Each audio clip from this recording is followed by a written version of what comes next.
오늘 다니엘 11장 말씀드리겠습니다. 다니엘 11장. 예. 오늘 예배에 같이 우리 참석해 주신 우리 감사드리고요. 특별히 우리 어린이들 감사드립니다. 이윤이 연석 고맙습니다.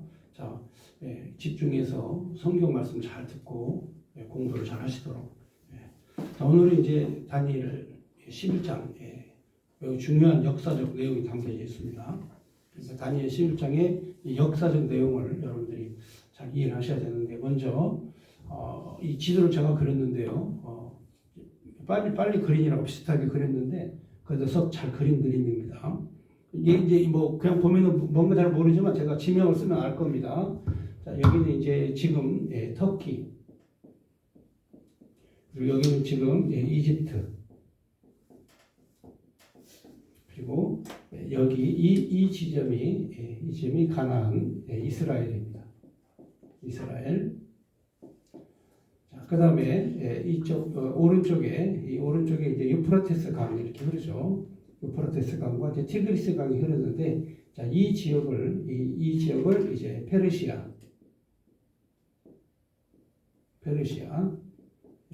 고대는 이제 바벨론이라고 그랬죠. 고대는 바벨론을 정복한 페르시아. 자, 그 다음에 알렉산더 대왕이 태어나서 페르시아를 정복한 헬라. 그리고 이제 그 후에 세계를 점령한 로마. 자, 이렇게. 저쪽에는 이제 스페인. 자, 이쪽에 이 남쪽에 이쪽에 있는 지역은 아프리카입니다. 그리고 가운데 이렇게 지중해 바다입니다. 자, 그러면 세계의 역사, 지금 현재 다니엘은 장차 자기가 태어나서 그리고 살다가 이제 바벨론으로 포로로 끌려와가지고 페르시아 제국 때 이 예언의 말씀을 기록했습니다. 이 이스라엘이 이제 그 예수님 모시기 BC 606년에 이제 그 바벨론에 의해서 침공을 받아가지고 포로로 이제 끌려갑니다. 그리고 70년 만에 536년에 이제 고레스, 페르시아의 대왕 고레스 대왕이 이스라엘 민족을 본국으로 다시 귀환을 시킵니다. 그래서 바벨론 포로 생활이 70년 동안 바벨론 포로 생활을 하게 됐죠. 자, 그런데 지금 현재 이 다니엘서는 지금 이 페르시아의 고레스 대왕의 때에 살고 있었던 다니엘이 이제 기록한 책입니다. 그래서 다니엘이 본 환상의 첫 번째는 이 페르시아 거대 제국 바벨론 제국과 그 다음에 나타날 제국이 페르시아 제국이고, 그리고 페르시아 제국 다음에 나타날 제국이 헬라 제국이고, 헬라 제국이 나오고 난 다음 제국이 로마 제국이다. 자, 이거를 이제 다니엘이 환상 가운데서 보죠. 다니엘이 환상 가운데서 이걸 다 봅니다. 그래서 이 앞에 7장, 8장, 9장, 10장의 그런 예언의 내용들은 다 바벨론, 페르시아, 헬라, 로마에 관련된 그 내용으로 되어져 있습니다. 근데 오늘 11장 내용은 좀 특별합니다. 오늘 11장 내용은 이제 헬라의 이제 유대야 왕 알렉산더, 역사의 알렉산더가 이제 왜 유명하냐? 알렉산더가 유명한 이유는 알렉산더가 헬레니즘 문명을 전파했죠. 그래서 현재 세계의 그 정신 세계는 헬레니즘 문명하고 그 다음에 히브리에서 발생한 헤브라이즘 문명, 이 두 문명이 세계의 정신 세계를 이끌어가고 있죠. 그래서 이 헬레니즘 문명은 알렉산더의 헬라의 철학을 중심으로 한 철학 문명이고, 그리고 이스라엘에서 만들어진 이 헤브라이즘은 헤브라이즘은 이제 성경을 통해서, 그래서 이 철학은 헬레니즘은 인본주의, 인간이 모든 삶의 주인이다. 헤브라이즘은 이제 그렇지 않습니다. 신이 인간의 모든 중심이다. 그래서 신본주의라고 합니다. 그래서 이 그 헤브라이즘과 헬레니즘을 이제 잘 알아야 됩니다. 그러면 이 헤브라이즘이 어떻게 전파가 됐느냐? 헤브라이즘은 이제 이 성경을 통해서 전 세계에 현재 퍼져 있는 사상이고요. 그 다음에 헬레니즘은 뭐냐? 여러분이 잘 아는 아리스토텔레스, 소크라테스, 플라톤, 자, 이러한 철학자들 있죠. 철학자들이 그런 철학 사상을 통해서 전 세계에 다 전파가 되어 있습니다. 그래서 사람들이 공부를 할 때 두 가지로 하는 거죠. 하나는 헬레니즘, 하나는 헤브라이즘. 이 두 개로 공부를 하는 거죠. 그러니까 신본주의냐 인본주의냐 이게 이제 거기서 판가름이 나는 거죠. 자, 그렇다면 그 헬레니즘의 그 문명의 위기를 맞이한 게 바로 뭐냐면 이 헬레니즘의 도전이죠. 헬레니즘이 도전을 해옵니다. 그러니까 신본주의 사상을 갖고 있던 유대인들에게 이제 헬레니즘이 도전을 해오는 거죠. 그게 바로 뭐냐면 여러분이 잘 아는 알렉산더 대왕이 세계를 정복한 겁니다. 그래서 알렉산더 대왕이 성경에 이 다니엘의 환상인데 염소로 표현이 됐는데 아주 빠르게 쫙 점령을 하죠. 근데 염소가 뿔이 하나가 있는데 그 뿔 하나가 떨어져 나가버리고 알렉산더에게는 아들이 둘이 있었는데 젊은 청년인데 이방 여인과 결혼해서 아들을 낳는데 헬라 사람은 아닙니다. 메소포타미아에서 결혼했는데 아들이 둘이 있어요. 근데 이 아들이 너무 어려가지고 왕권을 못 물려줍니다. 그리고 젊은 나이에 말라리아에 걸려가지고 열병이죠. 그 당시 열병에 걸려서 죽습니다. 젊은 청년인데 그래서 그 부하 4명이서 이 나라를 4쪽으로 나눠갔죠. 그게 이제 성경에 예언된 염소의 뿔 하나가 잘려나가고 그 다음에 4개의 뿔이 나와서 이제 다 공부한 내용이니까 기억나시죠? 머리가 이제 약간 돌대가리면은 계속 더 3개 넣어야 되니까 뭐 좀 공부를 더 해야 돼요. 어차피 이거는 공부를 많이 해야 돼요. 근데 이 내용을 아는 사람들이 많지 않아요. 기독교인들도 이 다니엘 11장을 해석하는 사람들이 많지 않습니다. 그런데 자세히 보면 그렇게 어렵지 않아요. 자세히 내용을 살펴보면 이 내용이 그렇게 어렵지 않다. 자, 그러면 제가 다니엘 11장 내용을 요약 정리해서 말씀드리고 성경을 읽는 걸로 가겠습니다. 자, 요약을 하겠습니다. 이 알렉산더가 나라를 점령했는데 헬라, 그 다음에 터키, 그리고 페르시아, 그리고 이집트를 점령을 했습니다.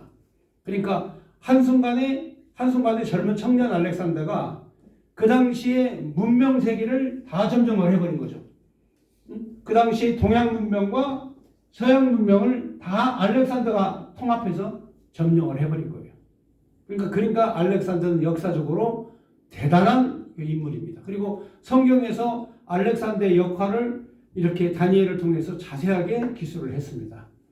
왜 그러냐면 이게 이 다니엘의 그 예언 가운데 이 알렉산더의 이 관련된 부분이 굉장히 중요하기 때문에 오늘 다니엘 11장 내용 전체가 바로 그 내용이에요. 이 헬라의 그 4개의 왕국 중에서 헬라의 4개의 왕국이 있죠. 여기 이제 헬라 제국은 카산더라는 장군이 이제 지배를 하고요. 그 다음에 이 터키와 이쪽 북쪽은 이제 이 터키는 이제 루시마쿠스라는 장군이 지배를 하고요. 그 다음에 이쪽 페르시아는 이제 카산더라는 그 장군이 지배를 합니다. 그 다음에 이집트, 이게 플로레미가 이제 하죠. 자, 이집트는 이렇게 해서 나라가 카산더, 그 다음에 루시마쿠스, 그 다음에 셀쿠스, 여기는 셀쿠스.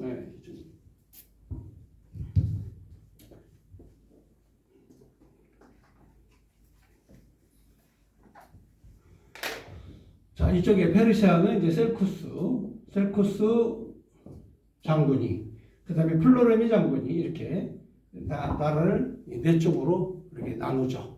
나누어서 헬레니즘 문명이 이제 여러분 BC 330년부터 폼페이우스 장군이, 로마의 폼페이우스 장군이 이 이집트와 이 셀쿠스 왕국을 점령할 때까지, 이때까지 예수님 오시기 약 30년 전, 300년 동안 이 헬레니즘 문명이 이 지역에서 꽃을 피웠습니다. 300년 동안. 그러니까 이 역사적으로 이제 놓고 보면 가장 중요한, 다니엘이 가장 관심 있는 데가 어디겠어요? 자, 여러분 여기 잠깐 보시면 다니엘이 가장 관심 있는 데가 여기도 아니고 여기도 아니고 어디냐면 바로 자기네 땅 이스라엘, 여기에요. 이게 가장 관심이 있어요. 그래서 다니엘이 봤을 때에 바로 이 여기에 그 북왕국과 남왕국이 이제 이 남방 왕국과 북방 왕에 관련된 내용이 11장 계속 얘기를 하는데, 자기 기준으로 봤을 때 이 페르시아가 이 예루살렘 이스라엘 오기 위해서는 북쪽에 이 비옥한 초생딸 지역으로 해서 와야 되기 때문에 바로 여기를 북방이라고 하고, 페르시아를 여기를 북방이라고 하고, 그리고 이 플로레미를 여기를 남방 왕이다, 이렇게 다니엘이 본 거죠. 그런데 이 플로레미 왕국과 셀쿠스 왕국이 항상 이 경쟁을 해요. 서로 경쟁을 하면서 영토 분쟁을 하는데, 거기 핵심 중간에 놓여 있는 데가 바로 이 이스라엘이에요. 자, 이 셀쿠스 왕국에서 플로레미를 점령하기 위해서도 여기를 지나가야 되고, 플로레미 왕국에서, 남방 왕국에서 이 셀쿠스를 치기 위해서도 반드시 여기로 가게 됐죠. 그러니까 다니엘은 자기 국민의 운명이 셀쿠스와 이 플로레미 왕조 중간에 틈에 끼어 있어가지고 굉장히 많은 고통과 아픔을 겪는 거죠. 이로 말로 할 수 없는 고통과 아픔을 겪습니다. 왜냐하면은 여기 남방왕이 쳐들어오는 것도 이 이스라엘을 가야 되고, 그 다음에 이쪽에 북방왕이 쳐들어 내려올 때도 이스라엘을 통과해야 되기 때문에 이스라엘에 있는 그런 정치인들이나 종교 지도자들이 이 눈치를 살피는 거죠. 우리가 누구를 의지해야 될 건가? 어디와 동맹을 맺어야 될 건가? 하면서 이제 이 눈치 작전을 하는 거죠. 그래서 어떤 때는 이 셀쿠스에게 갖다 달라붙고, 어떤 때는 이 플로레미에 달라붙고, 이런 형국이죠. 그러니까 뭐 일반 평민들이야 뭐 누구 쪽으로 가든지 아무 상관이 없어요. 평민들이야 그냥 양치기, 목동하고 농사 짓고 먹고 살면 되죠. 그런데 지도자, 정치인들은 어느 쪽에 붙어야 유리한가? 특별히 종교 지도자들 있죠. 종교 지도자들은 어느 쪽으로 붙어야 유리한가? 이게 이제 골치 아픈 거죠. 근데 문제는 뭐냐면 알렉산더 대왕이 펼친 정책 중에 하나가 모든 지역의 종교를 다 인정을 해요. 다 인정을 합니다. 모든 지역의 종교를 다 인정해요. 어떤 종교든 상관이 없어요. 그런데 단 한 가지, 알렉산더 대왕이 요구했던 것, 점령지에서 요구했던 것 단 한 가지, 헬라어를 써라. 다시 말하면 예배를 드려도 히브리어로 성경 읽지 말고 헬라어로 읽어라. 해가지고 이때에 이 플로레미 왕조에서 번역을 합니다. 70명의 학자들을 불러 모아놓고, 또 여러분들이 잘 아는 그 유명한 학자를 다 불러서 다 모아놓고 이 성경책 번역을 해요. 그래서 구약 성경, 히브리어로 되어 있는 구약 성경을 헬라어로 번역을 합니다. 이게 이제 그러니까 모든 그 예배는, 언어는 다 헬라어를 써라. 이렇게 해가지고 바로 헬레니즘 문명이 이 전 세계에 꽃을 피운 거죠. 전 세계에 꽃을 피워서 이게 바로 여러분이 아는 헬레니즘 문명입니다. 자, 그런데 이 중간 틈에 끼어 있는 이스라엘 민족들이 누구를 의지할 거냐? 북방 왕을 의지할 거냐? 남방 왕을 의지할 거냐? 이거에 대해서 무척이나 고민을 해야 될 상황이죠. 근데 다니엘 11장 이 내용은 이미 이 남방왕과 북방왕이 전쟁을 하기도 전에 이미 200년 전에 다 150년 200년 전에 이미 다 이 다니엘이 예언을 해놨어요. 예언을 했는데 북방왕이 남쪽을 침략하고 남방왕이 북쪽을 침략하고 그리고 이쪽에 셀쿠스의 에피파네스가 이제 이 예루살렘 성전을 회파하고 더럽히는 일까지 이 다니엘 11장에 자세히 기록이 되어 있어요. 그래서 이 다니엘 11장은 너무나 자세하게 이 중간 시대의 역사를 기록한 책이에요. 예언한 내용이죠. 너무 자세하게 나와 있어요. 자, 여러분 우리가 앞에 10장 이 내용은 이제 이런 바벨론, 페르시아, 헬라, 로마 이제 이런 제국의 그런 거대 제국의 탄생, 이 짐승의 로마 제국의 탄생까지 이미 다니엘이 다 환상으로 본 내용이죠. 그러나 11장의 내용은 남방왕과 북방왕의 전쟁에 관련된 내용을 자세하게 기록하고 있어요. 자, 그래서 이 내용을 여러분이 파악하시면은 이게 어떤 의미를 가지고 있는가. 먼저 이 11장을 보기 전에 결론을 먼저 말씀드릴게요. 왜냐하면 결론이 굉장히 중요한 내용이에요.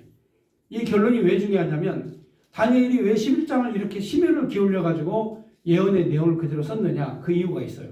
왜냐하면 예루살렘 성전 제사를 지냈는데 이 안티오쿠스 에피파네스 4세가 바로 예루살렘을 점령을 하고 성전을 다 회파시켜요. 그 이유가 뭐냐? 바로 이 성전에 있었던 그 당시에 제사장, 그 다음 정치인들이 전부 다 남방왕을 의지를 했어요. 남방왕을 의지하고 남방왕을 지지를 한 거예요. 플로레미 왕조를 지지를 했어요. 그러니까 이 안티오쿠스 에피파네스가 점령하고 보니까 괘씸하거든. 그렇잖아요. 이 너무나 괘씸하기 짝이 없거든요. 그래서 보복을 한 거죠. 보복을 한 것이 바로 예루살렘 성전을 다 회파시켜버리고 그 다음에 그 예루살렘 성전에 제우스 신상을 세우고 이렇게 모든 율법과 제사를 폐해버리고 이 땅을 아주 완벽하게 아주 초토화를 시켜버린 거죠. 왜냐? 하나님을 믿는 백성들 그리고 제사장들 성도들이 하나님을 믿지 않고 이쪽에 남방 왕 이 플로레미 왕조의 왕을 믿고 그러니까 이 셀쿠스 왕조에서 북방 왕조에서 이 예루살렘을 점령했을 때 피해 보복을 해버린 거죠. 이게 무슨 말씀이냐면 다니엘이 장차 우리 민족들이 믿음과 신앙을 지켜야 되는데 믿음과 신앙을 지키지 않고 만군의 여호와 하나님을 의지하지 않고 자꾸 세상에 사람을 의지하는 세상에 사람을 자꾸 의지하는 이런 행동을 하니까 바로 다니엘 선지자가 거기에 대해서 엄중 경고를 내리는 거죠. 우리 민족들은 엄중 경고. 우리 민족들은 하나님 여호와만 의지해야 된다. 여러분 선지자가 해야 될 사명이 뭐예요? 선지자의 사명은 가르치는 거예요. 다니엘이 그냥 이 환상을 기록한 정도가 아니고 이 북방왕과 남방왕의 전쟁을 통해서 하나님 잘 섬겨라. 하나님 잘 섬겨야 산다. 사람 의지하지 말고 나라 의지하지 말고 오직 너희는 하나님을 의지해라. 이 틈바구니에 껴있어가지고 이러지도 저러지도 못하는 이때에 하나님 만군의 여호와를 의지하면 하나님이 살려주신다 하는 내용하고 결론적으로 말씀을 미리 드리면 나중에 이제 읽어보시면 압니다. 때가 기한이 차면 하나님께서 기한이 차면 이 기한이 찬다는 얘기는 하나님이 때가 되면 그리스도가 오신다는 내용하고 그 다음에 또 재림 예수가 오신다는 내용까지 이 11장에 다 기록이 되어 있어요. 자, 그러면 이제 한 절씩 읽어가면서 제가 그 상황에 대해서 이때의 그 역사적 기준으로 보면 이 알렉산더가 이 전체를 다 점령했을 때 헬라 제국이 330년에서 이 예수님 오시기 30년. 자, 이때까지는 헬라 제국이 지배를 했었고, 그 다음에 바벨론이 지배했을 때에는 606년부터 537년까지 점령을 했고, 또 페르시아가 망하고 난 다음에 537년부터 여기 330년까지는 페르시아가 지배를 했어요. 그러니까 다니엘은 이때 다니엘이 예언을 했을 때니까 다니엘이 장차 이루어질 일에 대해서 예언을 지금 한 거죠. 수백 년 후에, 그야말로 수백 년 후에 일어날 일에 대해서 자세하게, 아주 상세하게 기록이 되어 있어요. 그래서 많은 역사학자, 자유주의 신학자들이 이 다니엘서는 이 마카비 혁명이 일어났을 때 그때에 기록한 책이다, 이렇게 얘기를 하죠. 마카비가 혁명을 일으켰을 때 기록한 책이다.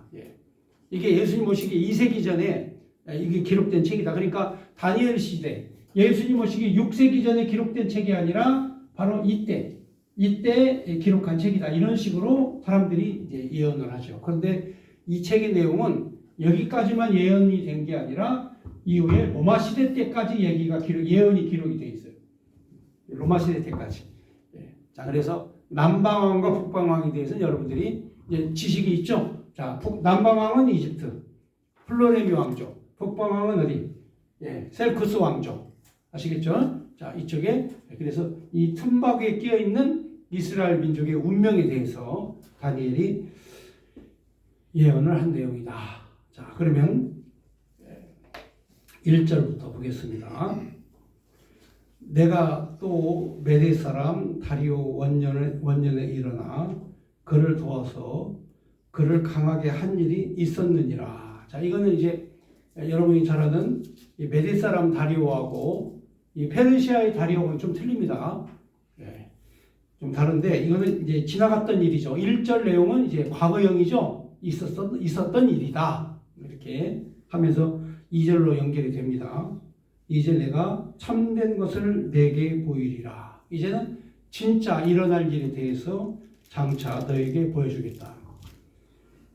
여기에 보니까 보라, 바사에서 또 새 왕들이 일어날 것이요 그 후에 넷째는 그들보다 심히 부유할 것이며 그가 부유함으로 강하여진 후에 모든 사람을 충동하여 헬라 왕국을 칠 것이며, 이게 나오죠. 자, 그러면 여기 네 번째 사람이 누구냐면, 첫 번째는 여러분이 잘 아는 고레스, 그 다음에 두 번째 고레스의 아들이 정치를 하다가 그 다음에는 이제 다리오 대왕이 나라를 차지하고, 그 다음에 다리오의 그런 그 아들이 이제 나라를 차지하지 못하고, 여러분이 잘 아는 크세르크세스가 누구냐면, 여러분 그 성경에 그 에스더서 아시죠?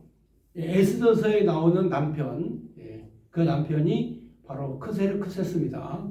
크세르크세스가 이제 이 군대를 모읍니다. 여러분이 이 왕이 4명 나왔다고 그랬죠? 첫 번째 왕은 히브리 민족들을 전부 다 본국으로 귀환시켜주고, 그 다음에 혼란한 틈이 이어지면서 세 번째 왕 다리오가 크세르크세스의 아들이 집권을 하지만 혼란해져서 세 번째 왕 다리우스가 집권을 하고 강력한 군대를 소집을 합니다. 그래서 바로 이 페르시아에서 군대를 모아가지고 바로 이 헬라를 치는, 이게 1차 페르시아 전쟁인데요. 다리오가 1차 페르시아 전쟁을 일으킵니다. 여러분 그 마라톤 전쟁 아시죠? 마라톤, 페르시아 전쟁에 바로 여기 마라톤이라는 데에서 마라톤 전쟁을 했는데 승리해가지고 아테네에 승리의 소식을 가져다 주는 그 마라톤 대회가 지금 열리고 있죠. 그때가 바로 다리우스 1차 페르시아 전쟁 때고, 다리오가 바로 이 헬라를 점령하지 못하고 실패를 했어요. 패배를 했습니다. 그래서 그 다음에 크세르크세스가 여러분이 잘 아는 그 에스더의 남편이죠. 에스더의 남편 크세르크세스가 2차 페르시아 전쟁을 일으킵니다. 그래서 강력한 군대를 다 소집을 해요. 이집트에서, 페르시아에서, 터키에서 전부 다 소집을 합니다. 소집을 해가지고 이 2차 페르시아 전쟁을 실시를 합니다. 여러분, 그런데 2차도 실패를 합니다. 2차도 실패를 해서 헬라를 점령을 못해요. 자, 그러다가 이제 이 페르시아와 헬라가 아주 앙숙지간이 됐죠. 앙숙지간이 됐습니다. 그래서 이 마케도니아, 헬라의 마케도니아, 북쪽 마케도니아에서 알렉산더가 피해 보복 작전으로 들어갑니다. 그래가지고 그동안에 페르시아가 두 번이나 헬라를 점령하기 위해서 거대한 대군을 몰고 왔는데 헬라가 다 방어를 했어요. 그리고 난 다음에 헬라는 전쟁 준비를 합니다. 그래서 이제는 페르시아를 공격하기 위해서 알렉산더가 터키를 지나가지고 페르시아를 공격을 하죠. 순식간에 점령을 해버립니다. 다. 전쟁의 그 신이죠. 알렉산더가. 젊은 청년이지만 그 당시에 알렉산더의 전략은 감히 그 어느 누구도 따라할 수 없는 그런 전략이죠. 팔랑크스 부대, 보병 전략에 있어서 최고의 전술 부대죠. 팔랑크스 부대라는 말은 왼손에는 큰 방패 있죠. 동근 큰 방패. 동근 큰 방패를 왼손에 딱 여기다 붙여요. 이렇게 팔에다 붙여요. 그 다음에 큰 창이죠. 긴 창. 팔랑크스 부대는 장창 부대라고 그래요. 큰 창을 가지고 행군을 합니다. 큰 창을 가지고. 그런데 전쟁이 딱 시작이 되면 저쪽에서 기병대가 오잖아요. 그러면 이 큰 창 부대가 한꺼번에 딱 뭉쳐요. 뭉쳐가지고 방패를 딱 막아. 그러면서 긴 창으로 전진하면서 그러면 접근도 못하고 적들은 창에 찔려 다 죽는 거죠. 또 화살을 쏘면 큰 방패 있잖아요. 둥근 큰 방패. 그걸로 앉아가지고 다 막아내. 그러니까 화살이 뚫지 못하고 기병대도 뚫지 못하고 그러니까 이 부대가 전진을 하면 전략이 없어요. 창이 긴 창으로 덤비니까. 아무리 칼싸움을 잘해도 긴 창으로 팔랑크스 부대가 가면 꼼짝 못하는 거죠. 제가 나중에 이제 여러분들이 그런 내용들은 자료로 보여드릴 텐데 아무튼 이렇게 해서 헬라의 부대가 순식간에 이 페르시아를 다 점령을 하고 그리고 이집트까지 다 점령을 해서 이제 헬라의 시대가 도래한 거예요. 헬라의 시대가 알렉산더의 시대가 도래했죠. 자 이렇게 해서 바로 이 서론의 네 번째 왕이죠. 여러분 그 2절에 보시면 그 후에 넷째, 그 후에 넷째가 바로 그 에스더의 남편 크세스입니다. 세 번째 다리오는 이제 1차 정복 전쟁에서 실패하고 그 다음에 이제 네 번째 왕 크세스가 이제 힘이 부여할 것이요. 그 부여함이 강화해지고 모든 사람을 다 충동해가지고 헬라 왕국을 칠 것이며 그러니까 벌써 이 다니엘이 예언했던 시대가 537년경인데 330년에 일어날 일을 330년 헬라의 알렉산더의 이야기를 지금 이제 쓰고 있는 거죠. 그러니까 참 얼마나 이게 예리한 그리고 정확한 예언인가 하는 내용을 여러분 보셔야 되고요. 그 다음에 3절에 보면 장차 한 능력 있는 왕이 일어나서 큰 권세로 다스리며 자기 마음대로 행하리라. 장차 하나의 능력 있는 왕이 나타나서 자기 마음대로 하는데 그러나 그가 강할 때 그의 나라가 갈라져서 천하 사방에 나누어질 것이나 그의 자손에게로 돌아가지도 아니할 것이요 또 자기가 주장하는 대로 권세대로 되지 아니하리니 이는 그 나라가 뽑혀서 그 외에 다른 사람들에게 돌아갈 것이라. 그러니까 알렉산더가 그 외에 아주 강한 능력 있는 왕이 나타나는데 큰 권세를 다스린다.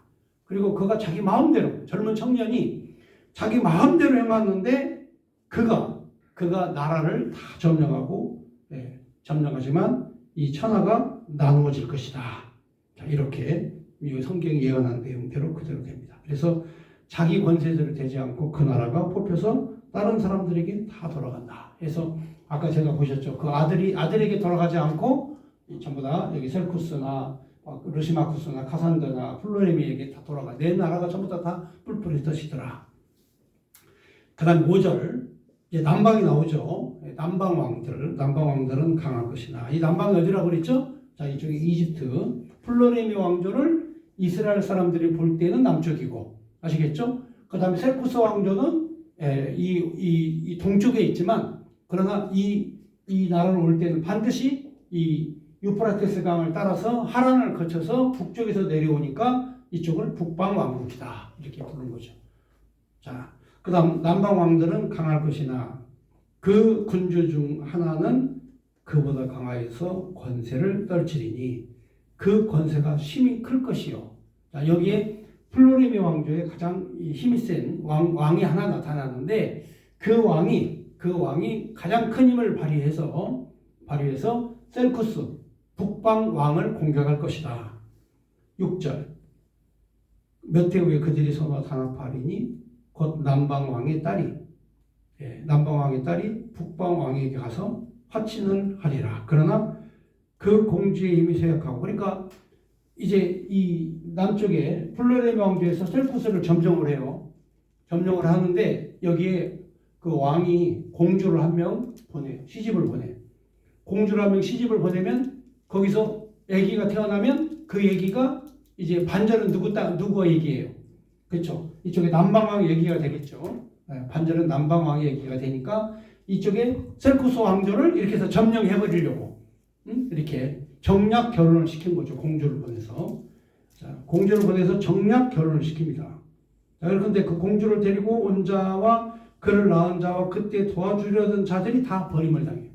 여기서 공주가 갔는데 셀쿠스 왕조에서 처음에는 환영하고 받아들였다가 이 공주를 다 쫓아내버리죠. 자, 7절. 그러나 그 공주의 본 족속에게서 난 자 중에 한 사람이 왕위를 이어받아서 북방왕의 군대를 치러 와서 그 성에 들어가서 그들을 쳐서 이기고. 자, 이렇게 서로 이제 공주도 보내고 서로 이제 이 전쟁도 하고 이제 이런 이 상황이죠. 그러니까 이 이스라엘은 가만히 있어도 전쟁터야. 양대 대국 틈에 끼어가지고 매일 전쟁터야, 매일. 그러니까 여기에 있는 정치인들은 어떤 때는 셀쿠스 왕조 편에 들다가 어떤 때는 플로리미 왕조 편에 들었다가 서로 눈치를 보면서 왔다 갔다 하는 거죠. 그러니까 다니엘서가 가리키는 내용의 핵심이 뭐냐면 이 정치인들의 눈치 보지 말고 만군의 여호와 하나님을 의지해라. 하나님 말씀에 앞에 경고히 서 있어라 이거죠. 그러니까 우리 앞에 닥칠 많은 환란이 있어요. 여러분도 앞으로 살아갈 인생 가운데에서 환란이 있죠. 왜냐하면 나는 가만히 있는데 주변 사람이 나를 건드는 거야. 나는 가만히 자살하고 싶어. 근데 나를 힘들게 하는 것들은 내 주변에 있는 놈들이 나를 힘들게 하는 거야. 그런 적 있어요, 없어요? 있죠. 나는 진짜 은혜롭게 살려고 하는데 주변에 있는 사람들이 나를 힘들게 하는 거예요. 그러니까 그때는 어떻게 하느냐? 그때는 다니엘이 가르친 대로 하나님 여호와, 만군의 여호와 하나님을 바라보고 사는 이게 가르침이에요. 그러니까 권고가 쓸수록 서로를 점령하기 위해서 서로 간에 공주도 보내고 또 전쟁도 하고 화친도 하고 막 이런 일을 벌이는 거죠. 자, 이렇게 해서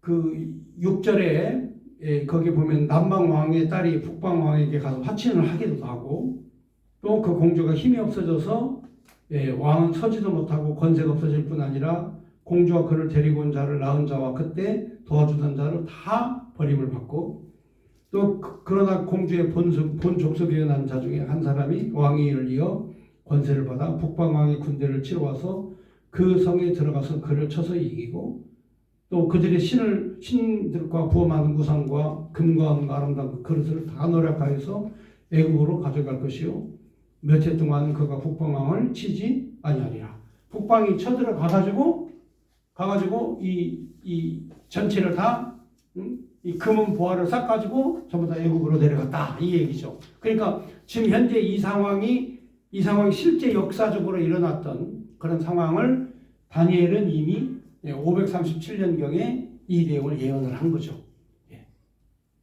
자, 이렇게 200년 넘게 300년이나 넘는 시간에 일어날 사건에 대해서 다니엘이 자세하게 이렇게 기록을 해놓은 거죠. 이 역사대로 그대로 이루어지는 거죠.